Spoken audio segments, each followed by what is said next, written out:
8거지학인지 7거지학인지 그렇습니다. 사람의 자산에 손을 댄다라는 게 얼마나 무서운 건지 아십니까? 개념이 없으면 이런 거를 합니다. 차고지 증명제라는 게 뭐예요? 네가 차를 소유하려면 네 땅이 있어야 돼. 이게 차고지 증명제입니다. 주차할 수 있는 땅이 없는 새끼는 차를 사지 마. 왜? 땅 없는 놈들이 차를 사니까 도로가 막히고 주차가 안 되니까 갓길에 주차하고 그러니까 네 자리는 네가 정해. 그렇죠. 일본처럼 하겠다는 거죠. 그래서 이거를 어디다 했냐면은 제주도에다 한 겁니다. 이게 언제냐면은 2019년이거든요. 2019년이잖아요. 이러면서 무슨 일이 일어났어요? 렌트카 시장이 다 무너집니다. 그래서 그 다음부터 렌트카가 엄청 비싸져요. 왜냐하면 렌트카도 자기 자리를 찾아야 되거든요. 주차장을 찾아야 되고.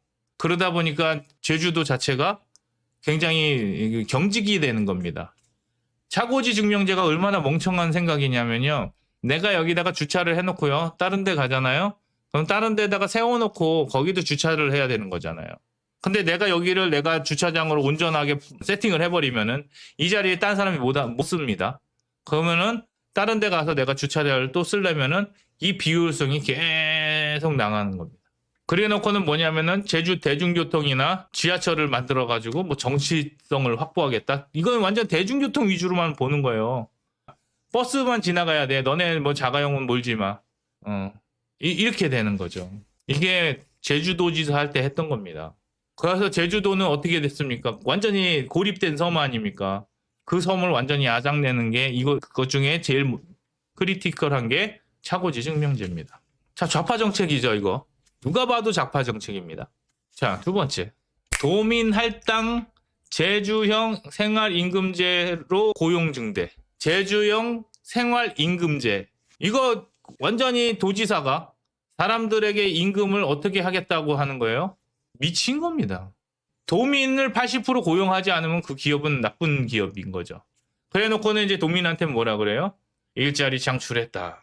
그러면은 도민이 되기 위해서 뭐 해야 됩니까? 이사 와야 되죠. 호적을 옮겨야 됩니다. 이해가 되십니까? 내가 제주도에 일자리가 생겨가지고 제주도로 내가 취업을 했어요. 취업을 했는데 한 2, 3년 정도 일하고 이동을 하려고 하는 겁니다. 그러면 어떻게 해야 됩니까?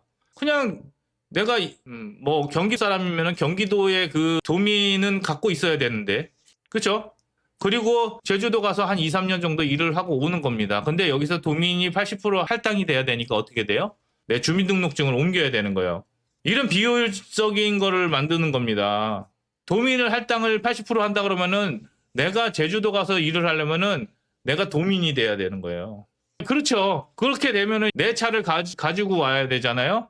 그러면 배에 실어가지고 와야 됩니다. 그리고 자기 차는 또 차고지 등록을 해야 되고 이게 줄줄이 엮어가지고 비효율성을 엄청나게 올리는 겁니다. 제주도에다가 회사를 못 짓게 만드는 거예요. 좋은 인재가 와야 될 거 아닙니까? 제주도로. 그래가지고 회사가 좀 잘 돼야 더 많은 사람을 고용할 거 아니에요. AI에서도요. 우리가 AI를 만약에 강원도 가서 한다고 칩시다. 강원도 삼척? 아니면 고성? 뭐 이런 데 가서 한다고 칩시다. 그럼 거기에 뭐가 문제냐면 인재가 없어요. AI를 할 수 있는 인재는 그런 지방이 없다고요. 그러면은 땅을 거기에다가 얻더라도 그러면은 사람들한테 얘기를 해서 야 교통은 요 정도 좋은데 우리가 지금 많은 사업을 하려면 땅이 모자라니까 우리가 일로 갈 거다. 너네가 오면은 이것도 제공하고 저것도 제공하고 다 여기서 먹고 사는 거 좋게 해주고 돈 벌어서 2, 3년 빡세게 하고 다시 가. 이러면 사람들이 온단 말이에요. 근데 오려고 했더니 막 이것도 갖고 와야 되고 저것도 갖고 와야 되고 너 여기에서 주민등록 주소지도 옮겨야 되고 자산도 옮겨야 되고 차도 뭐 하려면은 여기 있는 거 이용해야 되고 막 이런 식의 조건들이 붙기 시작하면 인재들이 안 간다고요. 그래서 카카오톡이 다음인가 저기 제주도에 있잖아요. 경쟁력을 잃는 겁니다. 네이버에 비해서 경쟁력을 잃는 이유가 그런 겁니다. 내 자식을 어디서 키우고 싶은데요. 빡세게 한 3년에서 5년 딱 일하고 뜰 수 있으면은 또 오죠. 순환이 됩니다. 거주 이전이 그래서 되게 중요한 거예요. 어디를 가더라도 내가 3년에서 5년 동안 거기서 이거 하고 그 다음 미래를 꿈꿀 수 있어야 되는데 거기 가면 노예가 되잖아. 그 동네 노예가 되는데 누가 이동을 합니까? 그래서 뭘 합니까? 기업이 유치가 안 되니까 기업을 다 도망가니까 누구를 모으는 거예요? 뜨내기들이 이 안에 와서 돈 쓰고 가라고 자꾸 만드는 겁니다. 그래서 관광지로 만드는 거죠. 제주도 관광할 수 있죠. 좋죠. 근데 사람들이 뭐 합니까? 모든 사람들이 제주도에 있는 모든 사람들이 관광에 목을 매는 거예요. 직업이 관광밖에 없어. 내가 할 수 있는 직종은 관광업밖에 없는 거예요. 그러니까 어떻게 돼? 바가지 씌우는 것밖에 답이 없죠. 수익을 어떻게 늘립니까? 무엇을 통해서 늘릴 수가 있어요? 다 똑같은데 동네는. 그리고 이제 섬이기 때문에 모든 자재의 비용이 엄청나게 많이 들고요. 뭔가를 꾸미고 뭔가를 하려고 그러면은 돈이 육지의 2배, 3배가 됩니다. 그러니까 2배, 3배로 늘어나는 거예요. 그러면 뭘 했어야 되냐? 그 비용을 낮춰주는 일을 했어야지. 근데 그런 건 안 하고 관광한다고 했다고요. 누가 나올까요? 돌아가신 분이 있잖아요. 오른쪽에. 좌구 우구 필요 없습니다. 이 사람에게는요. 자기의 정체성이라는 거는 아무것도 아니죠. 그래서 우파면 어떻고 좌파면 어떻습니까? 와가지고 같이 사진만 찍어줄 수 있으면 좋은 거지. 이랬던 사람이 국민의힘 대선 후보로 나온 겁니다. 최종 4명 중에 1명이었어. 그래서 좌파 난민들은 원희룡을 좋아합니다. 내가 혹시나 원희룡에 대해서 생각이 있다면 본인은 좌파 난민입니다. 혼자서 막 이래요. 사진 찍는 거에 특화됐어 아주 그냥. 다른 사람들은 이렇게 시선이 딴 데 가 있는데 카메라를 전혀 놓치지 않고 있죠. 좌파의 특징이 또 뭡니까? 환경보전기여금. 환경. 또 미친 거지. 어떻게 우파에서 이 얘기가 나와. 우파에서 나올 얘기가 아닙니다. 우파는요, 이런 거 하면 안 돼. 세금을 늘리는 게 우파가 아니라고요. 우파는, 보수는 어떻게 하면은 개인이 돈을 더 많이 벌 수 있도록 만드느냐의 핵심인 거지. 관광을 하면요, 결국에는 환경으로 가는 거예요. 그런데 관광업이 제일 환경을 망치는 건 알고 계십니까? 결국에는 누군가가 와가지고 자연을 관광한다는 건 그 자연을 훼손할 수밖에 없거든요. 뼛속까지 좌파라니까. 부동산은 어땠냐? 지사 시절에 투기대책본부 설치. 이게 뭘로 간 거냐면요. 국토부 장관 돼가지고 전세 사기범으로 몰아간 겁니다. 이것도 만들었었다고요. 국토부 장관 할 때도. 저는 이거 하나로 끝났다고 봅니다. 민주당이 제기하는 이런 것들은 이거는 말도 안 되는 거고 그냥 이걸로 끝난 겁니다. 부동산 집도의. 말도 안 해. 의사를 모독하는 거지. 테이블 데스 시켜버렸잖아요. 제주도를 테이블 데스 시켜버린 거야 그냥. 그리고 나서 지금 제주도가 어떻게 됐습니까? 2019년까지 여기 도지사였다는 사람이야. 돈을 벌겠다고 하는 사람들을 투기하는 사람으로 몰아가는 사람만큼 나쁜 사람이 없죠. 우파는 돈을 벌겠다는 사람에게 투기한다고 하고 뭐 사기꾼이라는 얘기 안 합니다. 이거 보면은 이제 부동산은 끝난 겁니다. 이 사람이 하는 정책들이 다 뭐예요? 자기 내가리 속에서 이상향을 그려놓고 거기에다 맞추는 게 이 사람입니다. 저는 이건 안 맞다고 보는 거예요. 본인이 그렇게 똑똑해요. 전국 수석으로 하면은 이 나라를 다 쥐고 흔들 수 있냐고. 그러니까 학력고사의 한계라니까요. 암기식 학력고사의 한계. 맞죠? 가짜 보수지. 여기도 좌파라니까요. 스마트 나오죠. 스마트 나오면 결국 뭐에 관한 이야기입니까? 스마트엔 2가지가 있어요. 하나는 신재생 에너지, 또 하나는 탄소 중립 이런 거가 있습니다. 그러니까 좌파가 이야기하는 스마트라는 것은 탄소 중립, 그 다음에 신재생 에너지를 이야기합니다. 그래서 스마트한 사람은 아리백을 잘 알아야 되고요. 예, 맞죠? 검사 출신입니다.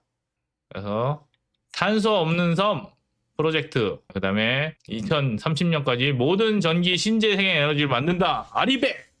이러면서 나는 똑똑해요. 나는 똑똑합니다. 그래서 최근 공식 석상에서 스마트 아일랜드 제주, 이거를 다른 말로 할 때 뭐라고 하냐면요. 카본 프리 프로젝트라고 합니다. 카본 프리. 그러니까 카본이 없는 섬, 탄소 없는 섬이 카본 프리 아일랜드입니다. 그래서 2030년까지 모든 전기는 풍력이나 태양광 같은 신재생 에너지로 만든다는 계획입니다.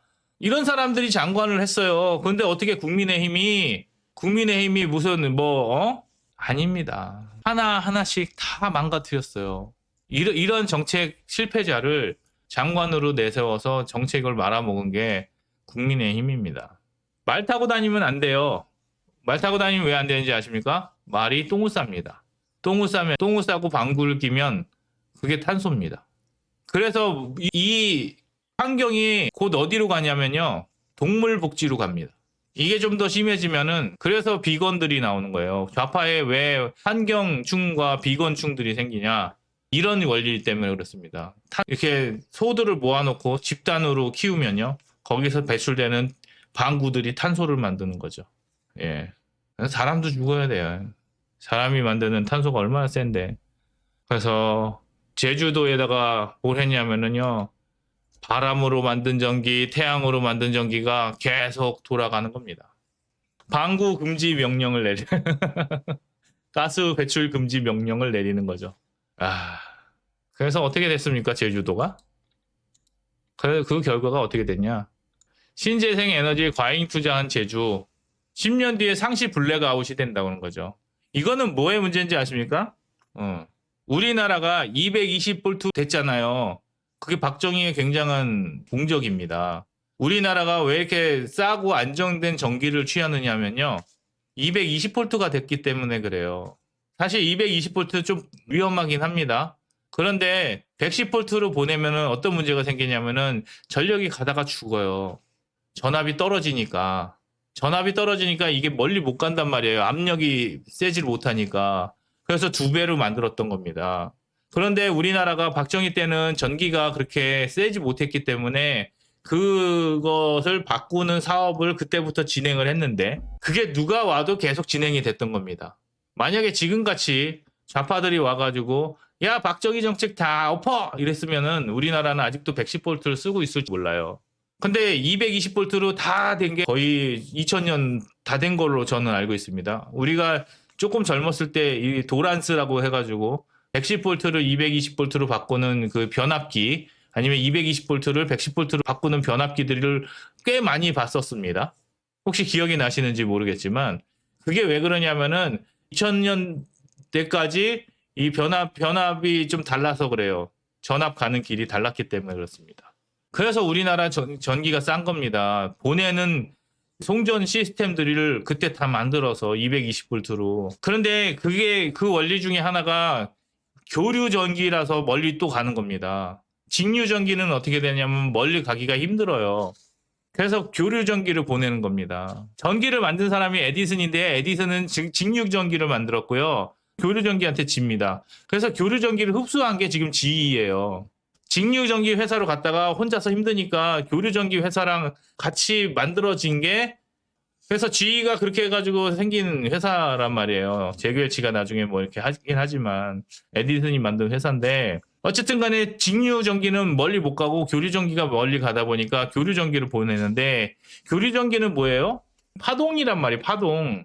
파동에는 뭐가 있냐면은 주기가 있고 진폭이 있죠. 그래서 이 진폭이 이 선에 담겨서 가는 겁니다. 진폭하고 이제 주기를 이렇게 합쳐가지고 주파수로 얘기하는데 그 주파수가 안 맞으면요 뭐가 나냐면은 이렇게 가야 되는데 이게 어느 순간 뚝 끝이잖아요. 그러면 이게 이렇게 어긋나면은 이게 멈춘단 말이에요. 그게 블랙아웃이에요. 전기를 보내다가 원활하게 잘 가야 되는데 어디가 스파크가 터져가지고 딱 하면은 모든 게 다 멈춰버린단 말이에요. 그게 블랙아웃이에요. 그런데 신재생 에너지의 특징이 뭐냐면은 간헐성입니다. 그러니까 12시에서 3시 사이에 태양광의 효율이 제일 좋거든요. 그러면은 전 제주도에 있는 모든 태양광들이 그 12시에서 3시 사이에 태양광을 받고 에너지를 엄청나게 생산을 해요. 그러면은 진폭이 너무 높아진단 말이에요. 그게 어느 수준 이상이 가버리면은 블랙아웃이 된다고. 그 다음에 이제 어떤 현상도 있냐면요. 또 저녁이 되면은 안 되잖아요. 저녁이 되면은 이제 태양이 없으니까 되게 또 모자른다고요. 그러면은 진폭이 원래 이렇게 주기적으로 계속 가야 되는데 이렇게 높이 올라갔다가 조금 갔다가 이렇게 되는 불규칙성이 생기면은 그 불규칙성을 맞춰주기 위해서 뭘 해야 되냐. 빨리 틀었다가 빨리 꺼줄 수 있는 그 비상 시스템을 만들어야 되는 거죠. 그게 뭡니까? 가스예요. 가스는 빨리 열어가지고 막 태웠다가 가스를 끄면은 안 돌아가잖아요. 그런데 화력 발전은 어떻게 돼요? 화력 발전이나 원자력 발전은 한번 틀어놓으면은 불이 꺼질 때까지 이게 화력이 발전이 돼야 된단 말이에요. 그래서 화력 발전하고 원자력 발전은 한번 집어넣으면은 다 탈 때까지 이게 계속 전기를 생산을 해줘야 되는 거죠. 그래서 자연의 문제는 뭐냐면은 간헐성이 생기기 때문에 그 간헐성을 반드시 보충해줘야 되는 겁니다. 그래서 뭐가 들어가야 되냐면요. ESS라고 그래가지고 전기를 축적을 시켜야 돼요. 과하게 생산이 됐을 때는 과한 거를 담아놓는 그릇이 필요하다고요. 그 그릇이 배터리란 말이죠. 근데 여러분들이 전기차를 경험해서 알겠지만 배터리가 첫 번째 되게 비싸고요. 두 번째 불안정합니다. 배터리에서 불 나면은 알잖아요. 전기차 이게 소화시키는 게 굉장히 어려운 것처럼 그 배터리 자체가 폭탄이에요. 폭탄. 이게 한번 과충전돼가지고 폭발하기 시작하면은 그거를 어디서 할 수가 없다고요. 그 두 가지 문제점 때문에 배터리를 안 쓴다고요. 비싸고 그다음에 폭발하고. 미적분보다 어렵지 않아서 문제입니다. 좌파는요, 그냥 이게 절대 진리고요. 나머지 생각 안 해요. 그렇기 때문에 현장에서 일어나는 모든 정책에 대해서 무시하는 겁니다. 지금 의료 정책이 좌파인 이유가 뭐예요? 현장을 무시하니까. 좌파 정책은요, 하나도 안 어려워요. 근데 그거 실행하려면은 너무 어려운 벽이 많습니다. 그렇게 하면서 태양광 만들고 풍력 만들면서 돈 벌어가는 사람들이 누구냐? 그게 이제 저 사람들이 말하는 중국이라고. 왜냐하면은 중국이 지금 태양광을 엄청나게 쓰거든요.